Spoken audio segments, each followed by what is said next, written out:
পঞ্চদশ সংশোধনী মামলার রায়ের পর সংবিধান সংস্কারের পথ সুগম হয়েছে। তবে গণভোটের রায় বাস্তবায়ন না করা জনগণের ম্যান্ডেটের প্রতি অবমাননা বলে মন্তব্য করেছেন সুপ্রিম কোর্টের আইনজীবী শিশির মনির। সকালে সুপ্রিম কোর্টের সংবাদ সম্মেলনে এ কথা বলেন তিনি। এ সময় জুলাই সনদ বাস্তবায়নের মাধ্যমে সংবিধানের প্রয়োজনীয় সংস্কার করার দাবি জানায় বাংলাদেশ লয়ার্স কাউন্সিল। আমরা কন্ট্রাক্ট নোটিশও দিয়েছি। গ্রাহকদের আস্থা ফিরিয়ে আনতে না পারলে দেশের বীমা খাত টিকিয়ে রাখা সম্ভব নয়। দুপুরে রাজধানীর মতিঝিলে মতবিনিময় সভায় কথা বলেন বীমা উন্নয়ন ও নিয়ন্ত্রণ কর্তৃপক্ষের চেয়ারম্যান মীর নাদিয়া নিভিন। এজন্য বীমা সংস্কারে বড় পরিকল্পনা নেওয়া হয়েছে বলে জানান তিনি।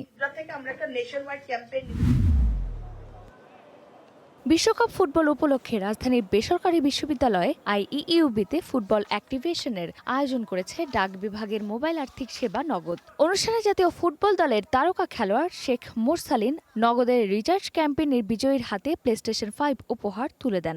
অনুষ্ঠানে নগদের নির্মিত থিম সঙ্গের সঙ্গে বর্ণাঢ্য ফ্ল্যাশ মব পরিবেশন করা হয়। পরে জাতীয় ফুটবল দলের খেলোয়াড় শেখ মোরসালিন শিক্ষার্থীদের সঙ্গে বিভিন্ন কুইজ, গেমস ও ফান অ্যাক্টিভিটিতে অংশ নেয়।